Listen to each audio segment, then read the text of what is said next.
ভৌতিক রহস্য, সব ঘটনা মিথ্যে হয় না।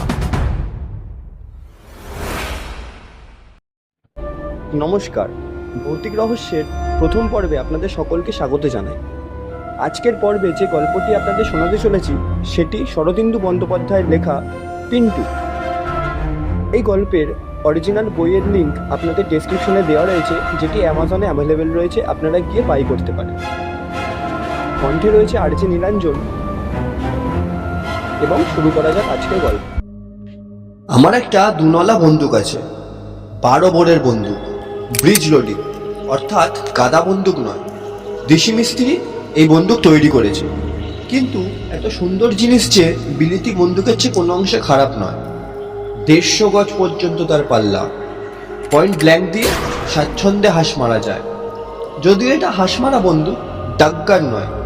এই বন্দুকটি আমার বড় প্রিয়। পাখি শিকার করতে আমি বড় ভালোবাসতাম। শীতকাল যখন খালে বিলে নানা জাতের হাঁস পড়তে আরম্ভ করত, তখন আমি বন্দুক কাঁধে করে বের হতাম। সে সময় আমার সঙ্গী থাকতো কেবল আমার কুকুর পিন্টু। পিন্টু খাঁটি দেশি কুকুর, তার গায়ে এক ফোঁটাও বিলেতি রক্ত ছিল না। ইচ্ছে করলে তোমরা তাকে নেড়ি কুত্তাও বলতে পারো। তার চেহারাটি ছিল রোগা, গায়ে সাদা কালো ছাপ, মুখটি ছুঁচল, চোখে একটি লজ্জিত সংকুচিত ভাব। সত্যি কথা বলতে কি, পিন্টু খুব সাহসী কুকুর ছিল না। ভিন পাড়া দিয়ে যাওয়ার সময় তার ল্যাচটি অলক্ষিতে পেছনে পা দুটির ভিতরে আশ্রয় গ্রহণ করত। আর পাড়ার কুকুরগুলো যখন ঘেউ ঘেউ করে তেড়ে আসতো, তখন সে কেবলই আমার পাশে ঘেসে ঘেসে আসত আর গলার মধ্যে শব্দ করত। দাদা বলতে শুধু দুধ ভাত খেয়ে খেয়েই পিন্টুর সব সাহস মিয়ে গেছে। কিন্তু সে যাই হোক, পিন্টুর একটি অসাধারণ গুণ ছিল, সে খুব ভালো মরা পাখি উদ্ধার করতে পারত। গুলি খেয়ে উড়ন্ত পাখি যেখানেই পড়ুক, জলে স্থলে কিংবা পাকের মধ্যে, পিন্টু ঠিক তাকে মুখে করে নিয়ে আসবে। ইংরেজিতে এই জাতের কুকুরকে বলে রিট্রিভার। একবার এক সাহেব পিন্টুর আশ্চর্য গুণপণ দেখে 200 টাকা দিয়ে আমার কাছ থেকে কিনে নিতে চেয়েছিল। আমি দিই। যাই হোক, শীতকাল এলেই আমরা দুজন শিকারে বের হতাম। এমন অনেকবার হয়েছে যে পাখির সন্ধানে ঘুরতে ঘুরতে বাড়ি থেকে অনেক দূরে চলে গিয়েছি। 2-3 দিন বাড়ি ফেরা হলো না। আমার শিকারের শখ বাড়ির সকলে জানে, তাই উদ্বিগ্ন হতেন না। গত বছর শিকার করতে গিয়ে কি ব্যাপার হয়েছিল সে কথাই আজ বলবো। খবর পেলুম শহর থেকে মাইল 20 দূরে যে জলা আছে তাতে বিস্তর হাঁস পড়েছে। হাঁসগুলো নাকি আশেপাশে ধান ক্ষেতের অনেক ক্ষতি করেছে। মন উৎসুক হয়ে উঠল। অগ্রহায়ণ মাস, বেশ শীত পড়েছে। একদিন সকালবেলা পিন্টুকে সঙ্গে নিয়ে বেরিয়ে পড়ল। অজপাড়া গায়ে গাড়ি যাওয়ার রাস্তা নেই, যেতে হলে এক গরুর গাড়ি চড়েই যেতে হবে। আমরা পায়ে হেঁটেই গেলাম, কারণ গরুর গাড়ি চড়ে কাঁচা রাস্তার ওপর দিয়ে 20 মাইল যাওয়ার চেয়ে হেঁটে যাওয়া ঢের বেশি স্বাস্থ্যকর। অন্তত হাড়গুলো আস্ত থাকবে। জলার নিকটবর্তী গ্রামে যখন পৌঁছলুম তখন সন্ধ্যা হয়।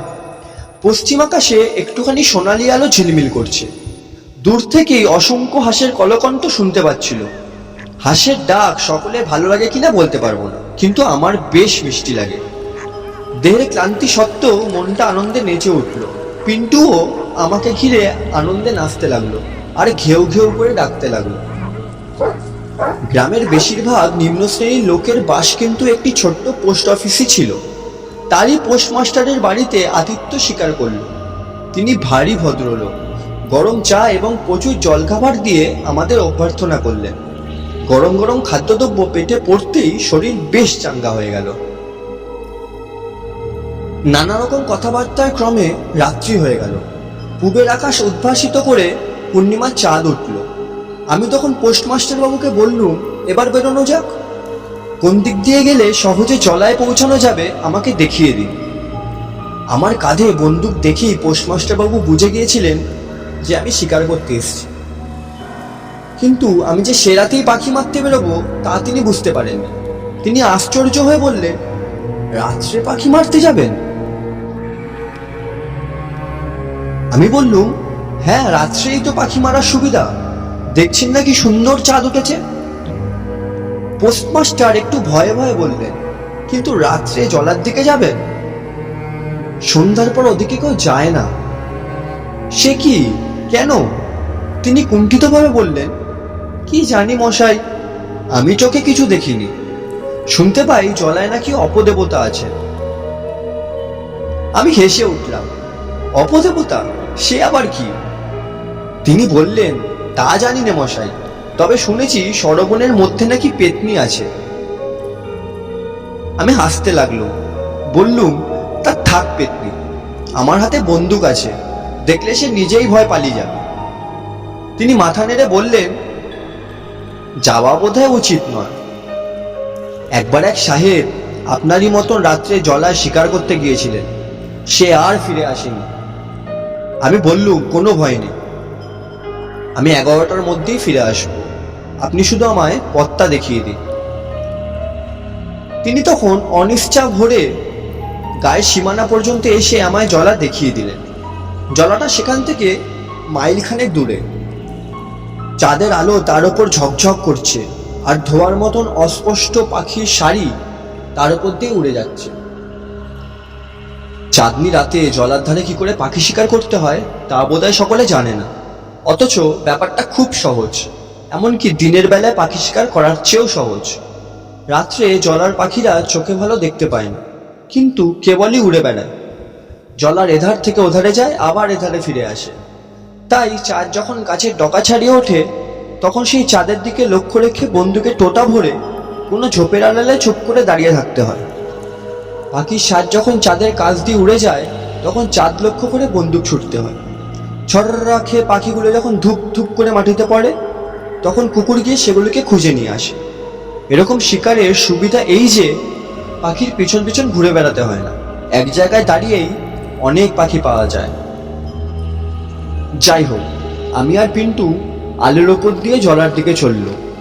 বেশ একটু ঠান্ডা বাতাস দিচ্ছে, কিন্তু আমার গায়ে গরম কোট, হাফ প্যান্ট ছিল, পায়ে হোস আর বুট জুতো ছিল, তাই ঠান্ডা হওয়া ভালোই লাগছিল।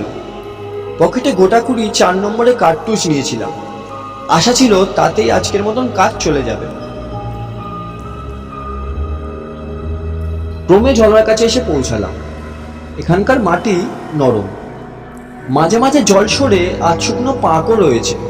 জলাটা প্রকাণ্ড, একটা হ্রদ বললেও চলে, কিন্তু জল খুব গভীর নয়।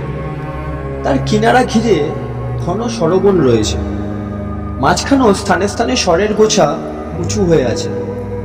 চাঁদের আলোয় সমস্ত দৃশ্যটা কেমন অস্পষ্ট হয়ে আছে, যেন পৃথিবীর আদিম যুগের তন্দাচ্ছন্ন প্রকৃতির চিত্র।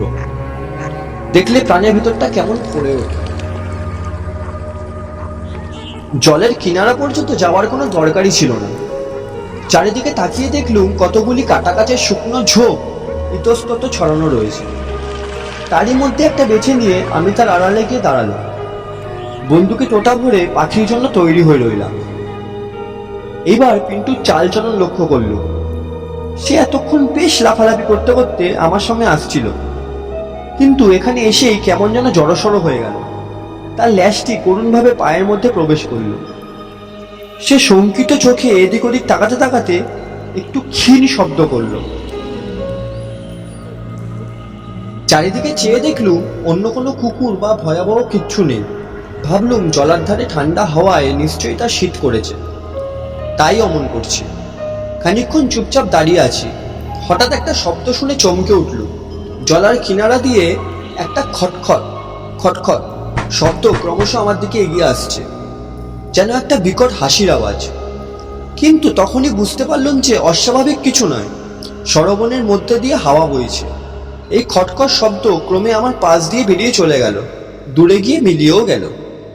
কিন্তু দীর্ঘ নিঃশ্বাসের মতন একটা শব্দ তখনও সরবনের ভেতর থেকে কেঁপে কেঁপে উঠতে লাগলো। আমার ভারী হাসি পেল।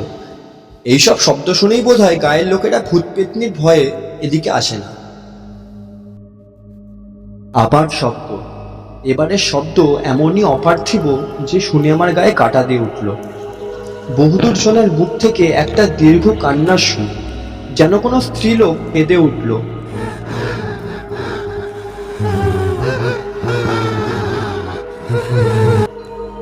চারিদিকে প্রতিধ্বনি তুলে এই কান্না ক্রমে ক্ষীণ হয়ে গেল।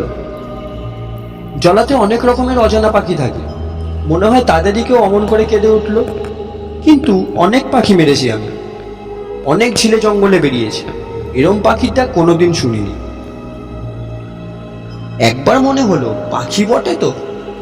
পিন্টুর দিকে তাকিয়ে দেখি সে আমার পা ঘেঁষে এসে বসে আছে, আর তার শরীর থরথর করে কাঁপছে।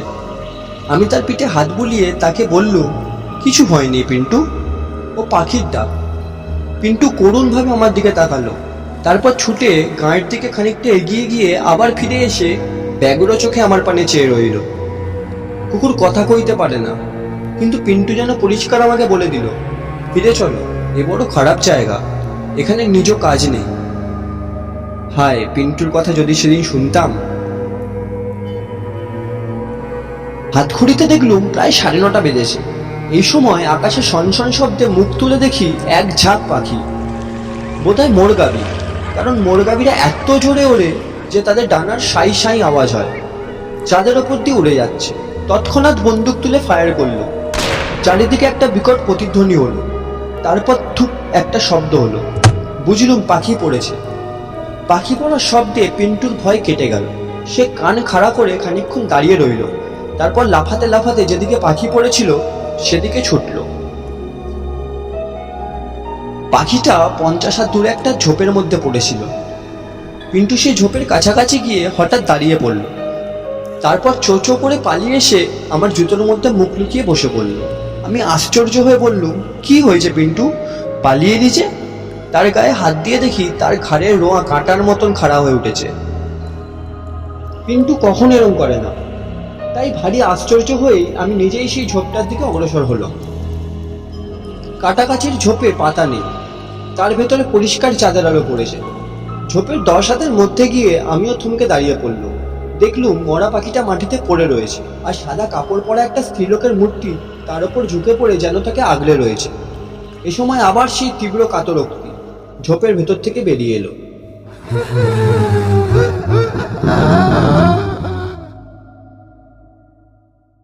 ভয়ের একটা শিহরণ আমার হাড় পর্যন্ত কাঁপিয়ে দিয়ে গেল। কেউ মানুষ না আর কিছু? অমন করে কেঁদে উঠল কেন? প্রাণপণে ভয় দমন করে আমি জিজ্ঞাসা করলুম, কে? আবার সেই বুক ফাটা কান্না।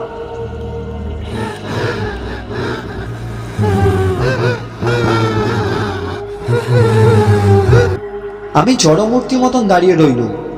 ইচ্ছে হলো পালাই, কিন্তু পালাতে পারলুম না। আমার 2 চোখ সেই ঝোপের মধ্যে নারী মূর্তির উপর নিবদ্ধ হয়ে রইল।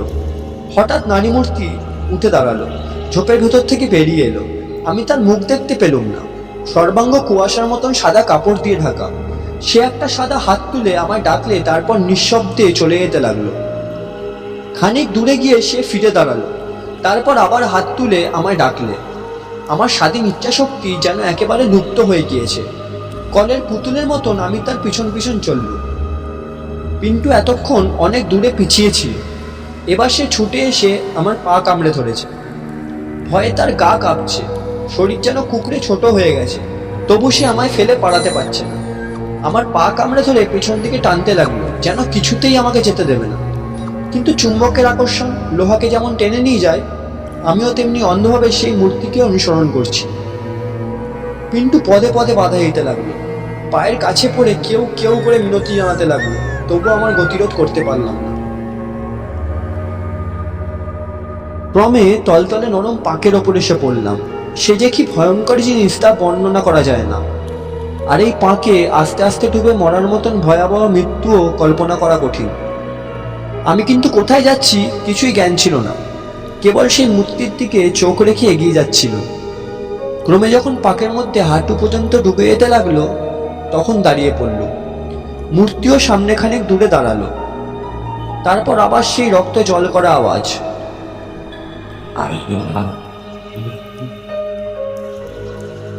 এবার কিন্তু কান্না নয়, মনে হলো যেন একটু পৈশাচিক প্রতিহিংসার হাসি হাসছে সে। আমি আর এগিয়ে যাচ্ছি না দেখে মূর্তি 2-1 পা ফিরে এলো। খানিক দাঁড়িয়ে আবার আমাকে হাতছানি দিয়ে ডাকলে। ওদিকে আর বেশি এগোলে এই অতল পাকের মধ্যে ডুবে যাব বেশ বুঝতে পারছি, কিন্তু তবুই হাতছানি অমান্য করবার সাধ্য নেই। বন্দুকটা এতক্ষণ হাতেই ছিল, এইবার ফেলে দিলুম। তারপর পাগলের মতন সেই পাকের ভেতর দিয়ে নিশ্চিত মৃত্যুর দিকে এগিয়ে চললাম। পিন্টু, এই সময় পিন্টু যে অদ্ভুত কাজ করলে তা জীবনে কখনো ভুলব না। সে এতক্ষণ আমার পেছন পেছন আসছিল, কিন্তু যখন সে দেখলো যে আমি উড়ু অবধি কাদায় ডুবে যাচ্ছি, তখন সে হঠাৎ একটা বিকট চিৎকার করে আমার সামনে এলো। আমি দেখলুম তার সর্বাঙ্গের রোয়া খাড়া হয়ে উঠেছে, আর সে হিংস্রভাবে দাঁত বার করে সেই মূর্তির পানে ছুটে চলেছে। সাদা মূর্তিটার সামনে পৌঁছে সে কণ্ঠ লক্ষ্য করে তার ঘাড়ের ওপর লাফিয়ে পড়ল। সঙ্গে সঙ্গে একটা আত্মকম্পিত চিৎকার পিন্টুর কণ্ঠ ছিঁড়ে বেরিয়ে এলো। যাকে লক্ষ্য করে সে লাফ দিয়েছিল সেই মূর্তি হঠাৎ হাওয়ায় মিলিয়ে গেল। পিন্টু কোথাও বাধা না পেয়ে কাদায় পড়ে গেল, আর উঠল না। পিন্টু, পিন্টু! আমি আত্মহারার মতন ছুটে গেলুম যেখানে পিন্টু পড়েছিল। সেখানে পাক তত গভীর নয়, তলায় শক্ত মাটি আছে। পিন্টু নিশ্চল দেহ দুহাতে তুলে নিয়ে দেখলুম তার দেহে প্রাণ নেই, সে মারা গিয়েছে। সেই যে ভয়ার্ত চিৎকার, তার সঙ্গে সঙ্গে পিন্টু প্রাণবায়ু বেরিয়ে গিয়েছে। চারিদিকে চেয়ে দেখলুম সেই সাদা মূর্তি কোথাও নেই, যেন জলাভূমি থেকে উত্থিত একটা দুষ্ট বাষ্প আবার জলাভূমিতেই মিলিয়ে গিয়েছে। পিন্টু, পিন্টু বলে তার কাদামাকা শরীর বুকে জড়িয়ে নিয়ে আমি অজ্ঞান হয়ে পড়ল। পরদিন সূর্যোদয়ের সঙ্গে জ্ঞান এলো। তখনও পিন্টু মৃতদেহ বুকে জড়িয়ে আছি। সারা গায়ে অসহ্য ব্যথা আর 105 ডিগ্রি জ্বর নিয়ে একলা বাড়ি ফিরে এলাম। ক্রমে সেরে উঠলুম। এখনো মাঝে মাঝে শিকারে যাই, কিন্তু আমার পিন্টু নেই। শিকারে মন লাগে না। যখন মনে হয় পিন্টু আমার প্রাণ বাঁচাতে গিয়ে নিজের প্রাণ দিয়েছে, দারুণ ভয়ে তার বুকের স্পন্দন থেমে গিয়েছে, কিন্তু ভালোবাসা এক তলি তো কমেনি, তখন কান্নায় বুক ভরে ওঠে। পিন্টু সাহসী কুকুর ছিল না, কিন্তু দরকারের সময় তার মতন সাহস কজন দেখাতে পেরেছে